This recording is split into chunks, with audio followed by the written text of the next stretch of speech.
عليه وآله سلموا يا قوم بل صلوا على صدر نبي مصطفى ما جاء إلا رحمة للعالمين سبحان الله الحمد لله الله أكبر لا إله إلا الله سبحان الله الحمد لله الله أكبر لا إله إلا الله سبحان الله الحمد لله الله أكبر لا إله إلا الله لا إله إلا الله محمد رسول الله الحمد لله আল্লাহ তাআলার দরবারে লাখো কোটি শুকরিয়া আদায় করছি যে রব্বুল আলামিন আমাদেরকে ইসালে সওয়াবের অনুষ্ঠানে অর্থাৎ মৃত ব্যক্তিদের জন্য দোয়া করার অনুষ্ঠানে আসবার এবং বসবার তৌফিক দান করেছেন এজন্য আল্লাহ তাআলার শুকরিয়া আদায় করে সকলে মহব্বতের সঙ্গে বলি আলহামদুলিল্লাহ। আল্লাহ রাসূল সাল্লাল্লাহু আলাইহি সাল্লাম বলেছেন নাহাইতুকুম আন জিয়ারাতা ফাজুরুহা আমি এক সময় তোমাদেরকে কবর জিয়ারত করতে নিষেধ করেছিলাম এখন আবার তোমাদেরকে আমি কবর জিয়ারত করবার জন্য অনুমতি দিলাম। কেন? রাসূল সাল্লাল্লাহু আলাইহি ওয়াসাল্লাম অন্য হাদিসে বলেছেন যে তোমরা কবর জিয়ারত করবে এজন্য যে কবর জিয়ারত করলে মৃত্যুর কথা স্মরণ হয়, কবর জিয়ারত করলে মৃত্যুর কথা স্মরণ হয়। জিয়ারত মানে দেখা, জিয়ারত মানে দেখা। তো কবর দেখলে আল্লাহর রাসূল বলেছেন যে তোমরা কবরবাসীকে সালাম দাও, আসসালামু আলাইকুম ইয়া আহলিল কুবুর ইয়াগফিরু লাহু লানা ওয়া লাকুম ওয়া আনতুম সালাফুনা নাহনু লাকুম বিল আসফার। অর্থাৎ হে কবরবাসী তোমাদের উপরে আল্লাহ শান্তি বর্ষণ করুন, আর তুমি আগে চলে গেছো, আল্লাহ তোমাকে আমাকে ক্ষমা করে দুক, আমাদেরকে ক্ষমা করে দুক, তোমার পরে আমরাও আসতেছি। তা আমি আপনি যখন একজন মাইয়েতকে এভাবে বলবো যে তুমি আমাদের আগে গেছো আমরা পরে আসতেছি, তাহলে পরে যে যাব এ যাওয়ার জন্য আমাদের কোনো প্রস্তুতি লাগবে কি লাগবে না, এই কথাটাই মনে হয়। কবর দেখলে, কবর জিয়ারত করলে, মৃত ব্যক্তির ইসালে সাহেবের মাহফিলে গেলে এই কথাটা স্মরণ হয়। এজন্য আল্লাহ রাসূল বলেছেন যে এক সময় তোমাদেরকে কবর জিয়ারত করতে নিষেধ করেছিলাম, আবার আমি তোমাদেরকে কবর জিয়ারত করার অনুমতি দিলাম। কেননা কবর জিয়ারত করলে মৃত্যুর কথা স্মরণ হয়। আর একজন মানুষের অন্তরে যদি মৃত্যুর ভয় থাকে তাহলে সে মানুষটা কি বলেন কোনো গুনার কাজ করতে পারে না, এমনকি সে মানুষটা খানা খেতে পারে না, এমনকি সে মানুষটা আমোদ প্রমোদ করতে পারে না। একজন আল্লাহর ওলি সারা রাত জেগে আল্লাহর ইবাদত বন্দেগী করে, সারা রাত বন্দেগী করে। একজন আল্লাহওয়ালা বাদশাহ সে বলল যে আল্লাহর ওলি তুমি সারা রাত কিভাবে জাগো, তোমার ঘুম আসে না? কয় না আমার ঘুম আসে না। কয় কেন? কয় আমি মৃত্যুর কথা চিন্তা করি, মৃত্যুর ভয়ে আমার ঘুম আসে না। তো বাদশাহ পরের দিন চিন্তা করলো যে আমিও তো আল্লাহর ইবাদত বন্দেগী করতে চাই, তো আমার তো ঘুম এসে যায়, তো মৃত্যুর ভয় করব, মৃত্যুর চিন্তা করব। তো বাদশাহ মৃত্যুর চিন্তা করলেন একদিন, দুই দিন, তিন দিন, কিন্তু মৃত্যুর চিন্তা করলেও বাদশার ঘুম এসে যায়। কয়েকদিন পরে যখন আবার দরবেশ এসেছেন তখন বাদশাহ বললেন যে এই দরবেশ আপনি না বললেন যে মৃত্যুর চিন্তা করলে ঘুম হয় না, কিন্তু কই আমার তো ঘুম হয়, আমি তো মৃত্যুর চিন্তা করেও ঘুম ঠেকাইতে পারি না। তখন দরবেশ বললেন তাই তো ঠিক আছে, তাহলে আমি যা বলি তাই শুনবা? কয় হ্যাঁ তাই শুনবো। সত্য বলছো? আমি যা বলবো তাই শুনবা? কয় হ্যাঁ তাই শুনবো। আবার বলো আমি যা বলবো তুমি তাই শুনবা? কয় হ্যাঁ তাই শুনবো। কয় তাহলে এক কাজ করো, তোমার রাজ্যটা আমাকে লিখে দাও। বাদশাহ এবার চিন্তা করলো যে দরবেশ তো কায়দায় ফেলে আমার রাজ্য নিয়ে নিল, কিন্তু উপায় নাই, যেহেতু কথা দিয়েছে তো ঠিক আছে রাজ্য লিখে দিলাম। লিখে দেওয়ার পরে এখন ওই রাজ্যের যারা পারিষদ বর্গ তাদেরকে দরবেশ জিজ্ঞাসা করছে যে এই এখন তোমাদের রাজা কে? তাই আপনি। আমি যা হুকুম করব তোমরা তাই শুনবা? তাই হ্যাঁ তাই শুনবো। তাই তাহলে তোমাদের এই সাবেক রাজাকে, সাবেক বাদশাকে তোমরা বেঁধে জেলখানায় নিয়ে যাও এবং কালকে সূর্য ওঠার আগে তাকে কোতল করা হবে। সূর্য ওঠার আগে তাকে কি করা হবে? কোতল করা হবে। আর এই রাত্রে তার কাছে বাইজি দাও, গান বাজনা করবে, মদ দাও, ভালো ভালো খাবার দাও, সে ইচ্ছা করলে জেনা করবে, মদ পান করবে, বাইজি নাচবে, গান গাইবে, সে শুনবে সারা রাত এবং সূর্য ওঠার আগে তাকে কোতল করা হবে। তারপরে বাদশাকে নিয়ে যায়, জেলখানা রাখা হয়েছে, তার সামনে খাবারের ব্যবস্থা করা হয়েছে, তার সামনে মদ শরাব পরিবেশন করা হয়েছে, গোশ পোলোয়া বিরানি, এবং বাইজি নাচ করছে, গান করছে। বাইজি বোঝেন তো, নর্তকী, অর্ধ উলঙ্গ নারী, সুশ্রী যুবতী নারী নাচ গান করছে এবং তার সঙ্গে প্রেম বিনিময় করছে, জেনার আহ্বান করছে। কিন্তু বাদশাহ কি করছে? দুই হাঁটুর মধ্যে মাথাটা দিয়ে চুপচাপ বসে আছে, খানাও খায় না, গানও শোনে না, ঘুমও আসে না। সকালবেলা যখন বাদশাকে কোতল করার জন্য রাজ দরবারে নিয়ে আসাও হয়েছে, বাদশার চোখ দুইটা লাল টকটকে। তখন ওই দরবেশ বাদশা বলছে যে আপনি সারা রাত ঘুম পারেন নাই? কয় না। কেন ঘুম পারেন নাই? কয় তুমি মস্কারা করো, বেলা ওঠার আগে আমাকে কোতল করবা আর আমার তাই ঘুম হয়? তুমি মস্কারা করছো আমার সঙ্গে, তুমি ধোঁকাবাজি করে আমার রাজ্যটা লিখে নিলে, আবার এখন তুমি আমাকে কোতল করে দেবে। আর এই প্রেশানিতে, এই টেনশনে, এই চিন্তায় আমার ঘুম হয় নাই। তখন রাজা বললেন যে আপনার সামনে শরাব দেওয়া হয়েছিল, আপনার সামনে বাইজি দেওয়া হয়েছিল, গান বাজনা হয়েছিল, আপনার সামনে যুবতী সুশ্রী নারী দেওয়া হয়েছিল উপভোগ করার জন্য, কিন্তু তারপরেও আপনার ঘুম হয় নাই, আর এগুলিও আপনি ব্যবহার করেন নাই। কয় না। তখন বলল যে তাহলে আপনার ঘুম হলো না কেন? কয় ঘুম হলো না এই জন্য যে আমাকে সকালে কোতল করা হবে, ওই মৃত্যুর চিন্তায় আমার ঘুম হয় নাই, আমি শরাব পান করতে পারি নাই, আমি বেগানা যুবতী নারী অর্ধলঙ্গ পেয়েও উপভোগ করতে পারি নাই, আমি গান বাজনা হওয়া সত্ত্বেও শুনতে পারি নাই, এই চিন্তায়। তখন দরবেশ বললেন রাজামশাই আপনার রাজ্য থাকলো, আমি গেলাম, তবে প্রমাণ হলো তো যে মৃত্যুর চিন্তা করলে তার ঘুম হয় না? কয় হ্যাঁ প্রমাণ হয়েছে। আমাদের এই মৃত্যুর চিন্তা হয় এই জাতীয় মাহফিলে গেলে, কবর জিয়ারত করলে। এটা রসুল বলেছেন যে তোমরা কবর জিয়ারত করো, কেননা কবর জিয়ারত করলে মৃত্যুর কথা স্মরণ হয়। এখন স্মরণ হয় না কার? মৃত্যুর কথা স্মরণ হয় না কার বলতে পারবেন? জি না। যারা শিশু নাবালক ওদের কি হয়? যারা পাগল ওদের কি হয়?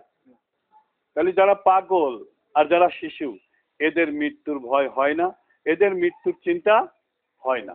তাহলে আমাদের মধ্যে কিছু লোক আছে এরকম, টাকার পাগল, জমির পাগল, বাড়ির পাগল, গাড়ির পাগল, নারীর পাগল, ক্ষমতার পাগল। কি বলেন, এরকম পাগল আছে না? ওই পাগলগুলি কিন্তু মৃত্যুর কথা চিন্তা আদৌ কোনোদিন করে না, আদৌ করে না। তার কারণ এরা পাগল। যদি পাগল না হতো, এই মৃত্যুর ভয়, মৃত্যু কি, মৃত্যু কি? হযরত ঈসা আলাইহিস সালাতু ওয়াস সালামকে আল্লাহ তাআলা মৃত ব্যক্তি জীবিত করার ক্ষমতা দিয়েছিলেন। তো ঈসা আলাইহিস সালামের উম্মতেরা ওনাকে ধরলেন যে আপনি তাহলে আমাদেরকে দুইটা কবরবাসীকে জীবিত করে একটু দেখায় দেন। তো ঠিক আছে, নিয়ে চলো।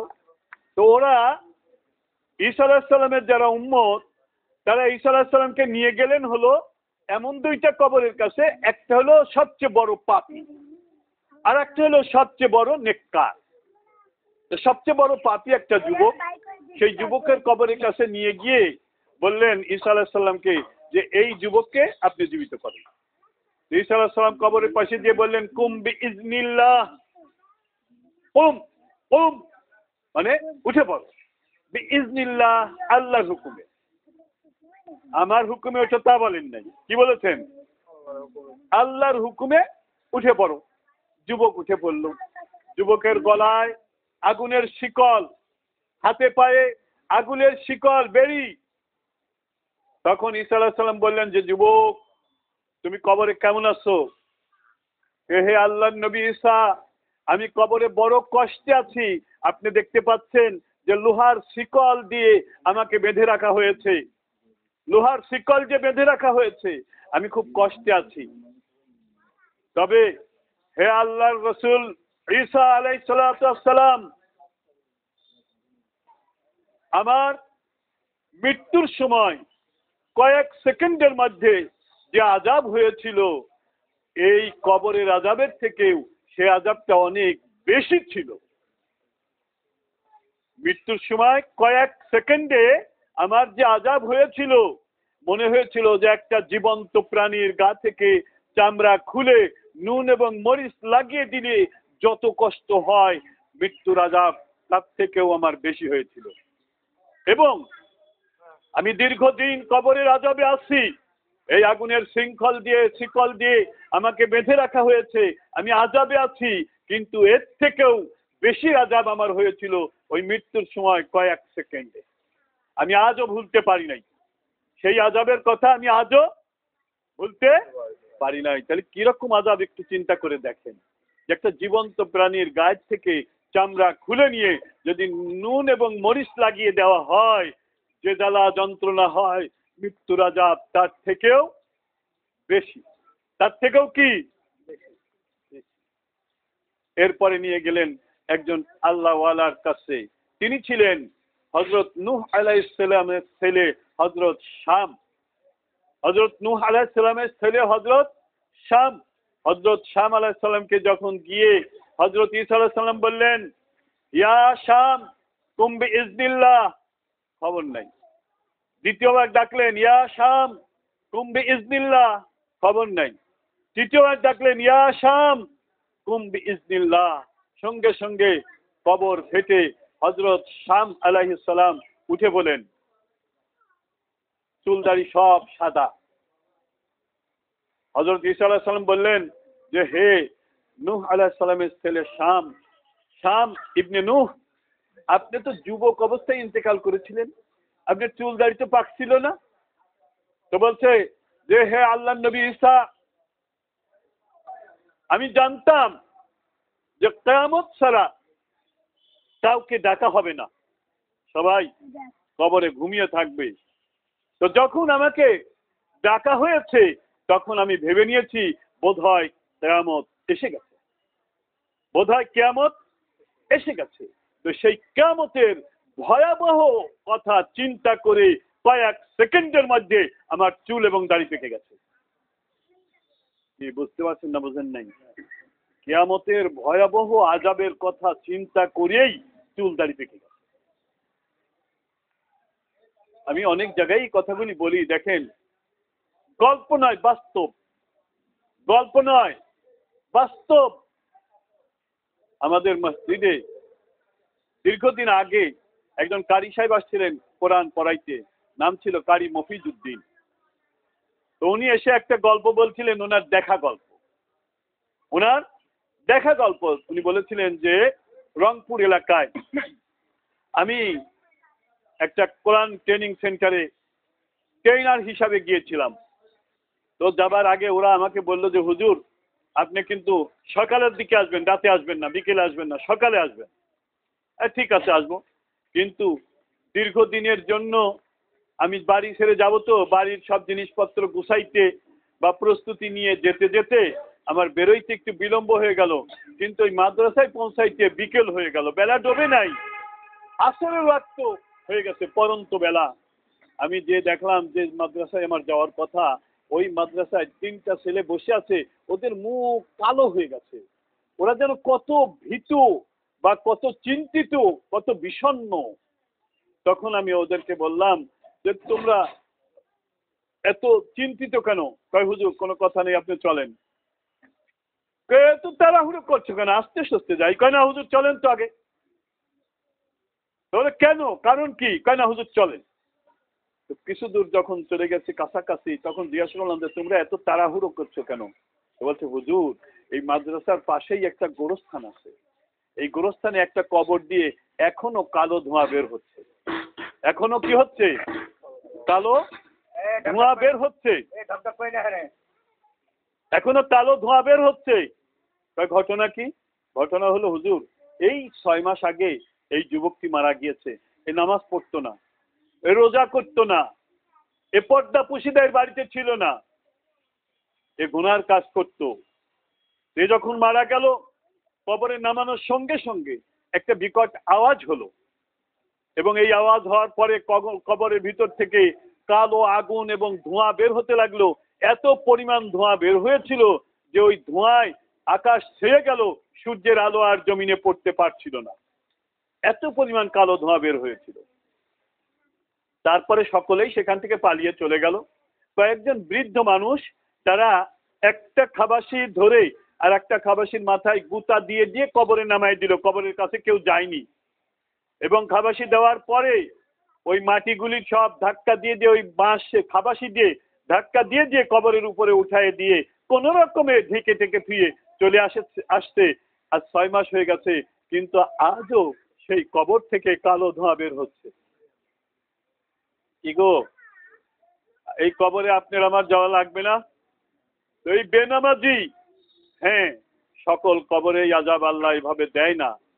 এটা আল্লাহ মানুষকে দেখানোর জন্য 2-1টা কবরে দেয়, কিন্তু তার অর্থ কি এই যে ওই সমস্ত কবরে আযাব হচ্ছে না? না, কবরের আযাবটা কিন্তু অন্যরকম, অন্যরকম। আল্লাহ রাসূল সাল্লাল্লাহু আলাইহি ওয়াসাল্লাম বলেছেন যে বেনামাজির কবরে 99টা স্বাদ থাকবে। বেনামাজির কবরে কয়টা স্বাদ থাকবে? আল্লাহ রাসূল কি জীবনে কোনোদিন মিথ্যা কথা বলেছেন? কোনোদিন বলেছেন? তাহলে এটাও মিথ্যা নয়। কি বলেন? এটা কি মিথ্যা? তাহলে বেনামাজির কবরে 99টা সাপ থাকবে। সাপগুলি উটের গলার মতো মোটা হবে। কত বড় মোটা হবে? উটের গলার মতো। আর লম্বা হবে 16 মাইল। লম্বা হবে কয় মাইল? 16 মাইল লম্বা হবে। উটের গলার মতো মোটা। এখন প্রশ্ন হলো যে হুজুর এই যে আজগবি গল্পটা আপনি করলেন, ওই যে ওই 3.5 হাত কবর 1.5 হাত চওড়া, ওর ভিতরে এত বড় বড় সাপ 99টা আসলো কেমবা? কি বলেন? ঠিক না বেঠিক? এ প্রশ্ন আছে না? হ্যাঁ, কিন্তু আসলে আল্লাহ তাআলা কোরআনে বলছেন যে মানুষ মারা যাওয়ার পরে মানুষের রূহটাকে সর্বপ্রথম আসমানে তুলে নিয়ে যাওয়া হয়। আসমানে তুলে নিয়ে যাওয়ার পরে এই রূহটা জান্নাতি না জাহান্নামী, এই জান্নাত বা জাহান্নামের খাতায় লিপিবদ্ধ করা হয়। জান্নাত বা জাহান্নামের খাতায় লিপিবদ্ধ করা হয়।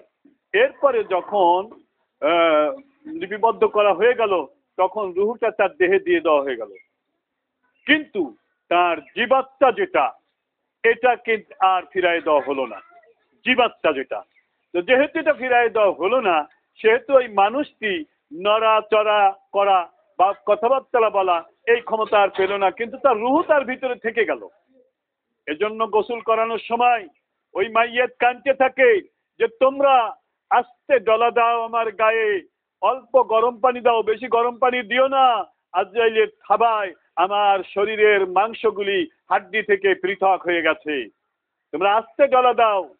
রূহ বলতে থাকে, কিন্তু যেহেতু নফস নাই এজন্য মুখ দিয়ে কোনো আওয়াজ আসে না। নফস মানুষের যেদিন পিতামাতার মিলন হয় ওই দিন থেকেই নফসের শুরু, আর যেদিন মানুষ মারা যায় ওই দিন নফসের শেষ। কিন্তু রূহ আল্লাহ তাআলা সৃষ্টি করেছেন কোটি কোটি বছর আগে। সে রূহ ছিল, এখনো আছে, এর পরেও থেকে যাবে, এবং এই রূহ থাকবে বেহেশতে বা জান্নাতে, যেখানেই থাক, জাহান্নামে। এবং এখানে রাখবার জন্য জান্নাতে যারা যাবে তাদের রূহটা রাখবার জন্য আল্লাহ তাআলা নূর দিয়ে দেহ তৈরি করবে। যেমন যারা শহীদ হয়ে গিয়েছে তাদের রূহকে আল্লাহ সবুজ রঙের পাখির মধ্যে রেখে দিয়েছে। এই সবুজ রঙের পাখি বেহেশতের ভিতরে উড়ে বেড়াচ্ছে। বেহেশত বলতে এটা হলো ইল্লিউন, এটা হলো হিসাব নিকাশের পরে যে বেহেশতে যাবে সেটা না, এটা হলো ইল্লিউন। এখানে বেহেশতীদের আত্মা থাকে, আর সিজ্জিন এখানে দোজখীদের আত্মা থাকে। আর শাস্তি হয় এই সিজ্জিনে, আর শান্তি পায় এই ইল্লিউনে। সুতরাং এই ৯৯টা কব, ওই সাপ ওই মাটির গর্তে নয়, এটা থাকবে হলো সিজ্জিনে। এটা থাকবে কোথায়? সিজ্জিনে। এবং এই কবরে বা সিজ্জিনে যেখানেই আযাব হোক, এই আযাব আমি আপনি কোনোদিন দেখতে পারবো না, শুনতে পারবো না। অনেক সময় দেখবেন যে কবর স্থানে গরু বাছুর খুব লাফালাফি করে, দৌড়াদৌড়ি করে, ফালাফালি করে, কারণ এরা বুঝতে পারে কবরের আযাব।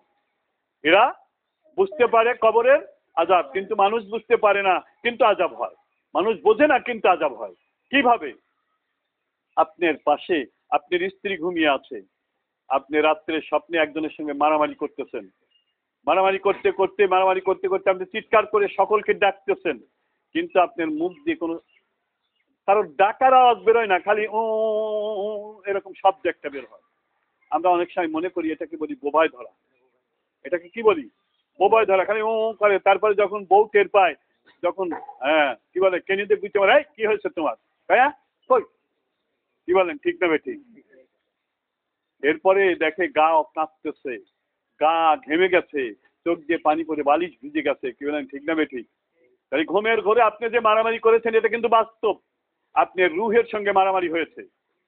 আপনার রুহের সঙ্গে জিনের হোক, শয়তানের হোক, বা আর একটা রুহের হোক, মারামারি হয়েছে। এই যার জন্য আপনার গা কাঁপতেছে, আপনার গা ঘেমে গেছে, আপনার চোখ দিয়ে পানি বের হয়েছে, কিন্তু আপনার গায়ের সঙ্গে গা মিলাই আপনার স্ত্রী শুয়ে আছে, কিছুই টের পায়। কি বলেন, টের পাইছে? এই কবরের আযাব ঠিক এরকম, আমি আপনি কিন্তু টের পাই না। আমরা কবরের পাশ দিয়েই হাঁটি, আমরা মাইয়েতকে যখন গোসল করাই মাইয়েতের পাশেই থাকি, আমরা জানাজা করি, কিন্তু আমরা কিছুই টের পাই না।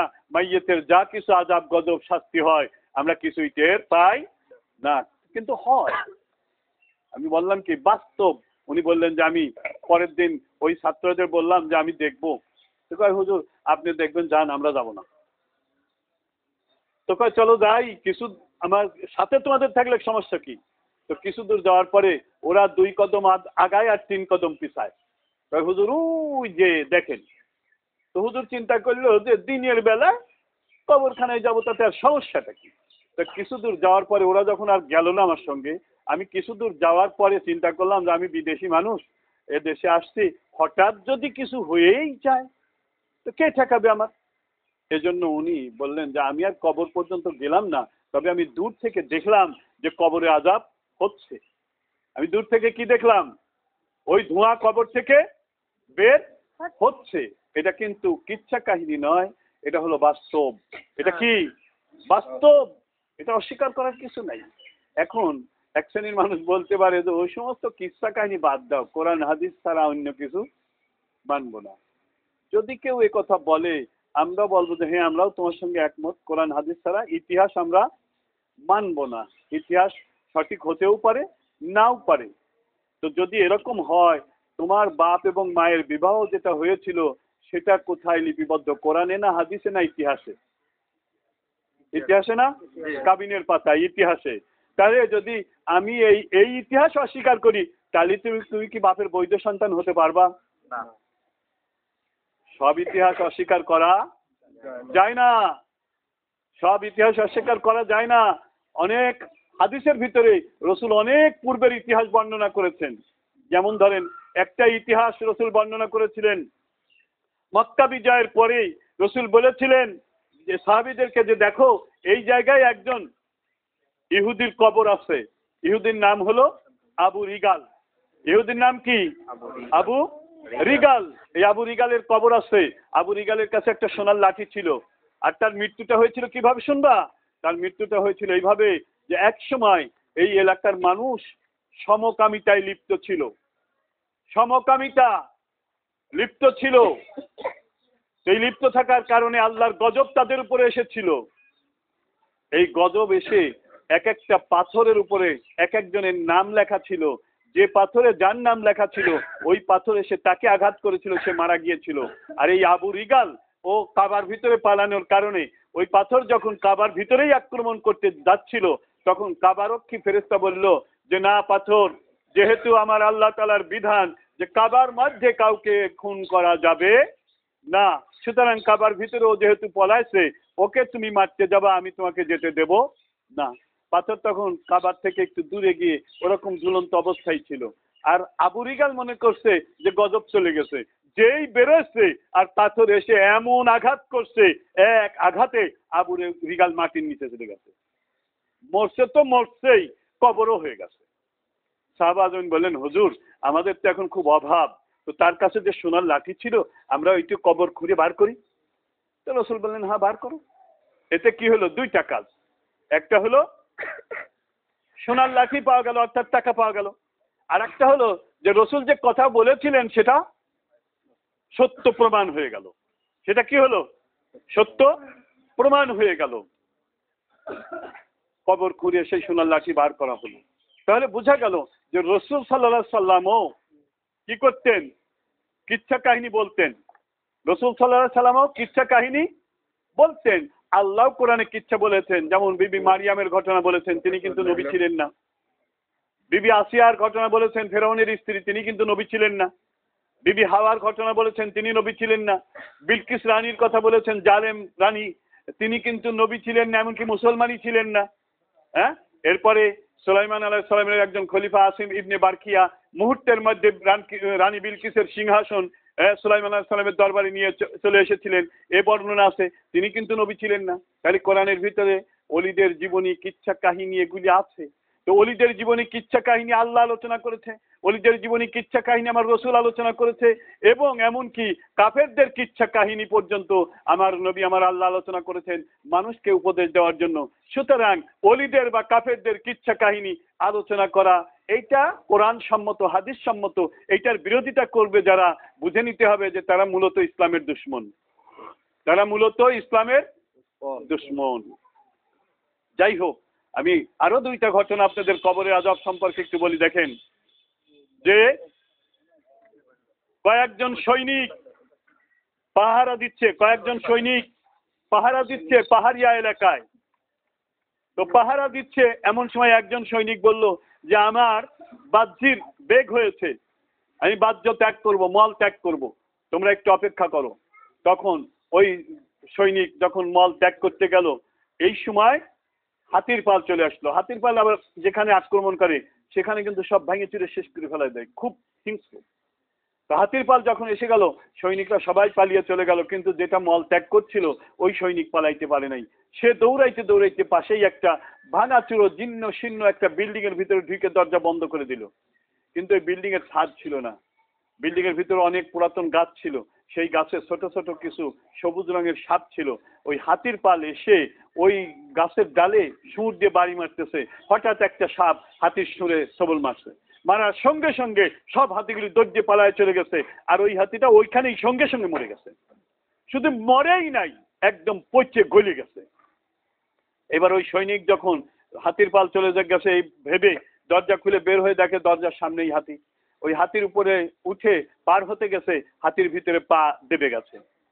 এবার পা যদিও কষ্ট করে উঠাইছে, উঠানোর পরে দেখে যে পায়ে আর কোনো মাংস নাই। তাহলে চিন্তা করেন, বেনামাজির কবরে ৯৯টা সাপ থাকবে, উটের গলার মতো মোটা আর ১৬ মাইল লম্বা, অথচ এই সামান্য অল্প ছোট্ট একটা এক হাত লম্বা একটা সাপ, সবুজ রং, চিকুন সাপ, একটা এত বড় বৃহৎ আকারের হাতিকে দংশন করছে, হাতি মারা গেছে। তাহলে এই সাপের বিষ কত তীব্র, কত কঠিন। আবার সেই বিষের জ্বালায় পায়ের গোস্ত খুলে পড়ে গেল, কোনো ডাক্তার চিকিৎসা করে আর গোস্ত লাগাইতে পারে নাই। আল্লাহর আযাব কবরে এরকম অবস্থান করছে। আর এক জায়গায় ৪৭ সালে কয়েকজন সৈনিক একটা কবরস্থানে তারা রাত্রে অবস্থান করছে, পালায় রয়েছে কবরস্থানে। তো সকলেই ঘুমিয়ে গেছে, একজনকে সেন্টিতে রাখছে, পাহারায় রাখছে, যে তুমি পাহারা দাও, কোনো বিপদ আসলে আমাদেরকে সজাগ করবে। এরপরে যখন রাত্র গভীর হয়েছে, নির্জন হয়ে গিয়েছে, ওই সৈনিকটা কিছু শব্দ শুনতে পায়, কর্মর আওয়াজ হচ্ছে, কর্মর আওয়াজ হচ্ছে। তো কোন দিকে আওয়াজ হচ্ছে খেয়াল করে রেখে দিনের বেলায় ওই দিকে লক্ষ্য করে যেয়ে দেখে যে একটা কবরের ভিতর থেকে আওয়াজ আসতেছে, একটা ছোট্ট ছিদ্র, ওই ছিদ্রটা দিয়ে বন্দুক দিয়ে রাইফেল দিয়ে খোঁচা মেরে বড় করছে, করে দেখে যে কঙ্কাল শুয়ে আছে, কঙ্কালের বুকের উপরে ইঁদুরের মতো ছোট্ট একটা প্রাণী মাঝে মধ্যে কামড় মারতেছে, যখন তখন ওই হাড়গুলি কুচকায় আসতেছে আর ওরকম কর্মর আওয়াজ হচ্ছে। তখন ওই সৈনিক ইঁদুরটাকে তাড়ানোর জন্য একটু চেষ্টা করলো, যেই না ধাওয়া করছে, ইঁদুর এত জোরে বিকট একটা আওয়াজ করে দাবুর দিছে, সৈনিক দৌড়ে পালাইতে পালাইতে একটা পানির ভিতরে নেমে পড়েছে। ইঁদুর এসে ওই পানির কুলে যেই পানির ভিতরে মুখ দিয়েছে, পানি এমন ভাবে উতলাইতে শুরু করছে, এত গরম হয়েছে যে ওই সৈনিকের পায়ের মাংস খুলে পড়ে গেছে। কবরের আযাব, এই সামান্য একটা ইঁদুর কঙ্কালের উপরে কামড় মারতেছে, কর্মর করে আওয়াজ হচ্ছে। এই কবরে কিন্তু আপনাকে আমাকে যাওয়া লাগবে, আর এই কবরের কথা স্মরণ হয় এই জাতীয় মাহফিলে গেলে, এই জাতীয় মাহফিলে গেলে। সুতরাং ওই কবরে কি বেনামাজির কবরে ৯৯টা সাপ থাকবে। শুধু তাই নয়, আল্লাহ রসুল বলেছেন, মান তারাকা সলাতা মুতাআম্মিদান ফাকাত কাফারা, মান তারাকা সলাতা মুতাআম্মিদান ফাকাত কাফারা। যে ব্যক্তি ইচ্ছা করে নামাজ তরক করলো, নামাজ কাজা করলো, সে কুফরি করলো, সে কুফরি করলো। বেনামাজি অবস্থায় যদি কেউ মারা যায়, কাফের হয়ে মারা যাবে। বেনামাজি অবস্থায় কোনো সুস্থ মানুষ যদি মারা যায়, কাফের হয়ে মারা যাবে। সাবধান, নামাজ কাজা করা যাবে না, কোনো ক্রমেই না। সমুদ্রের মাঝখানে ভাসতেছে, একটা কাঠের গুঁড়ি ধরে ভাসতেছে, যদি বুঝতে পারে নামাজের রক্ত হয়েছে, ওখানেই ইশারায় নামাজ পড়তে হবে। এই অবস্থাতেও নামাজ মাপ নাই। মেয়েদের সন্তানের মাথা বের হয়ে গেছে, নেফাসের রক্ত ভাঙে নাই, আজান হয়ে গেছে, ওই অবস্থায় নামাজ পড়ে নিতে হবে, ওই অবস্থায় নামাজ পড়ে নিতে হবে।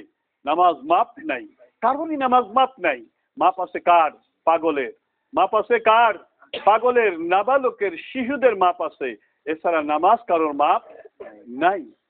যাই হোক, আল্লাহ রসুল বলেছেন, মান ফারকু বাইনাল মুমিনি ওয়াল কাফির তারকিস সালাত। সাহাবা আজমান বললেন, ইয়া রাসূলুল্লাহ, মুমিন আর কাফিরের মধ্যে পার্থক্য কি?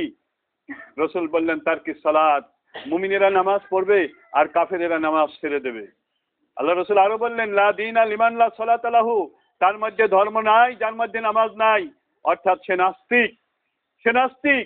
হিন্দুও না, বৌদ্ধও না, খ্রিস্টানও না, মুসলমানও না, সে নাস্তিক। অর্থাৎ আল্লাহকে মানে না, যে নামাজ পড়ে না। লা দীনা লিমান লা সালাতা লাহু, as-salatu ইমাদুদ্দিন ফাকাদ আকামাহা ফাকাদ আকামাদ্দিন ফামান তারাকাহা ফাকাদ হাদামাদ্দিন। নামাজ হলো ইসলাম ধর্মের খুঁটি। যে নামাজ পড়লো ইসলাম ধর্ম প্রতিষ্ঠিত করলো, যে নামাজ ছেড়ে দিল ইসলাম ধর্ম ধ্বংস করে দিল। তো নামাজ ছেড়ে দিয়ে ইসলাম ধর্ম ধ্বংস করে দিয়ে মুসলমান থাকা যায় না? কি বলেন, মুসলমান থাকা যায় না? থাকা যায় না। কিন্তু দেখেন, আমরা এমন অনেকে আছি, নিজে নামাজ পড়ি, আমার মেয়ে নামাজ পড়ে না, আমার ছেলে নামাজ পড়ে না, আমার নাতি ছেলে নামাজ পড়ে না, আমার বেটার বউ নামাজ পড়ে না। এই ব্যাপারে কিন্তু আমাদের কোনো চিন্তা নাই। কি বলেন, আছে নাকি? চিন্তা নাই। আল্লাহ রসুল নিজে বলছেন, কুল্লুকুম রাইন ওয়া কুল্লুকুম মাসউলুন ওয়া আন রায়াতিহি। কিয়ামতের দিন তোমাদের দায়িত্ব এবং তোমাদের অধীনস্থদের ব্যাপারে জবাব দিতে হবে, অধীনস্থদের ব্যাপারে জবাব দিতে হবে।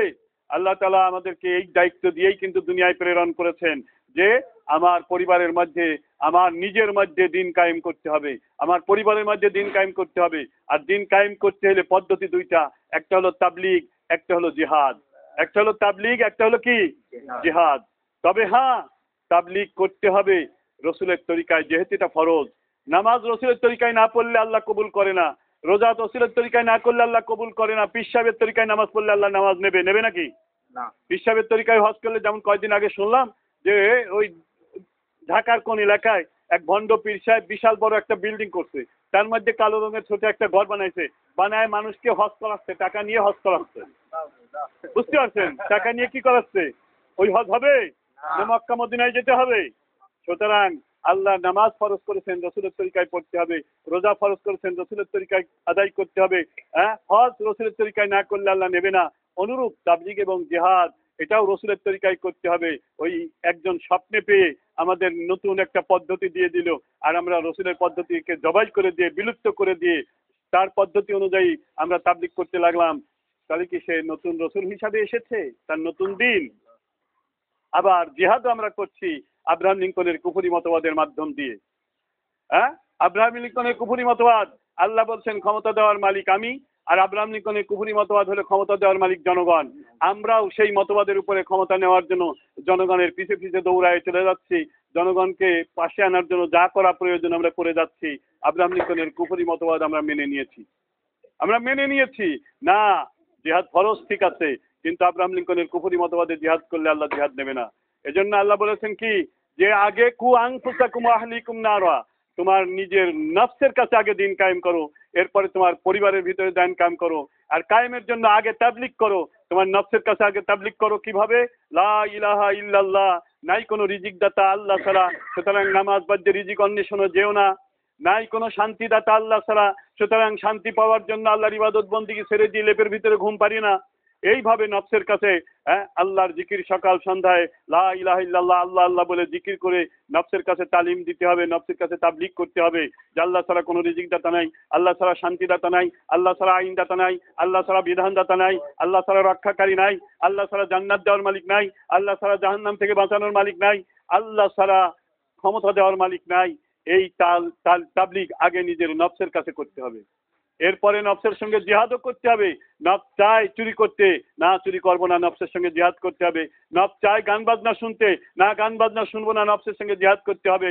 নফস চায় আব্রাহাম লিঙ্কনের কুফরি মতবাদ মেনে চলতে, না নফসের সঙ্গে জিহাদ করবো, আব্রাহাম লিঙ্কনের কুফরি মতবাদ মানতে পারবো না। নফস চায় স্বপ্নে পাওয়া পদ্ধতিতে তাবলিগ করতে, না আমি সেটা করবো না।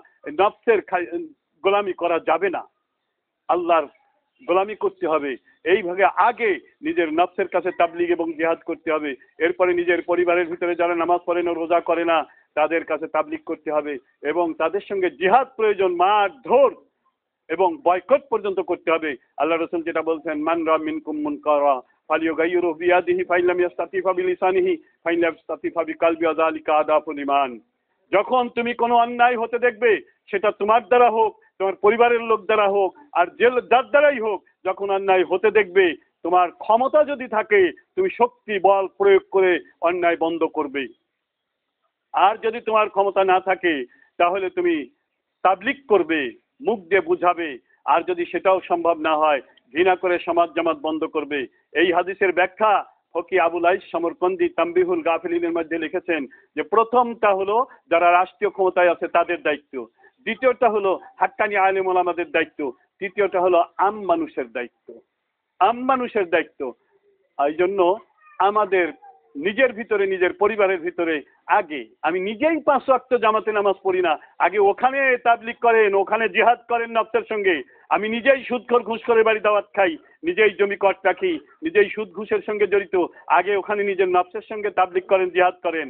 এরপরে পরিবারের সদস্য যারা আছে গুনার কাজে লিপ্ত, তাদের কাছে জিহাদ করেন, তাবলিগ করেন। এইভাবে ক্রমান্বয়ে আগাইতে থাকবেন। আল্লাহ তাআলা আমাদের সকলকে আল্লাহর বিধান জেনে বুঝে মেনে আমল করবার তৌফিক দান করুন। সকলে বলি আল্লাহুম্মা আমিন। সুতরাং এই জাতীয় অনুষ্ঠানে গেলে মৃত্যুর কথা স্মরণ হয় না একমাত্র পাগলের আর নাবালকের। তো যারা পাগল তাদের রোগ আছে। কোথায় রোগ আছে? তাদের অন্তরে রোগ আছে, তাদের ব্রেনে রোগ আছে। এই রোগের নাম হলো লোভ, রাগ, হিংসা, অহংকার, গর্ব, রিয়া, শিরিক, কুফর। এইগুলি হলো অন্তরের রোগ, এইগুলি হলো ব্রেনের রোগ। আর এই রোগগুলি থাকার কারণে আমাদের মৌতের ভয় নাই, আমাদের কবরের ভয় নাই, আমাদের হাসরের ভয় নাই, আমাদের ফুলসিরাতের ভয় নাই।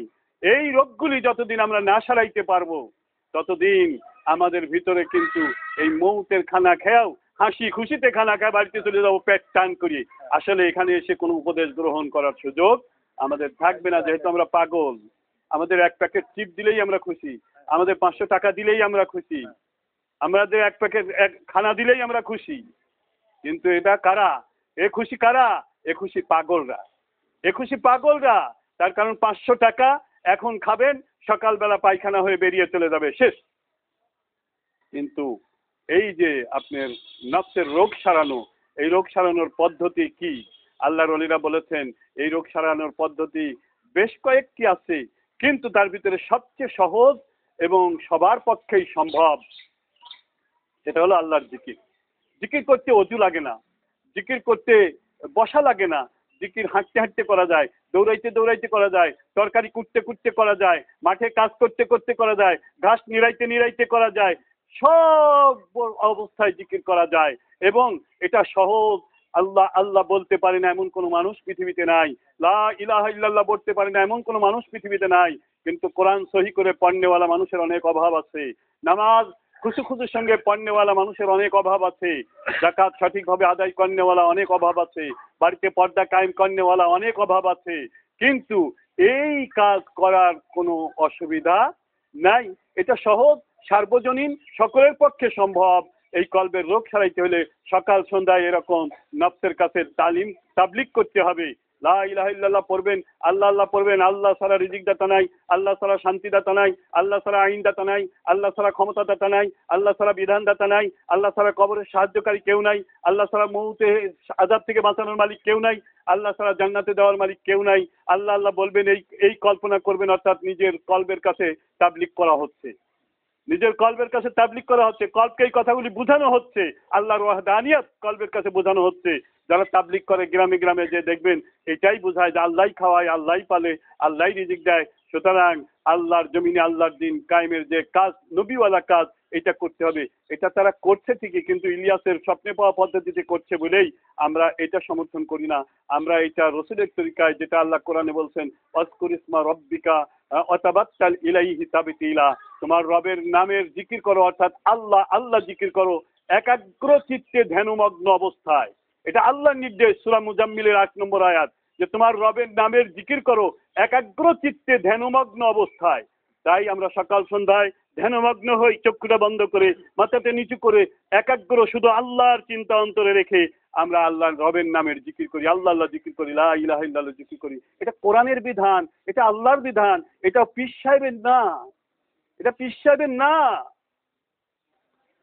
যাই হোক, আল্লাহ তাআলা আমাদের সকলকে সহি দ্বীনের বুঝ দান করুন।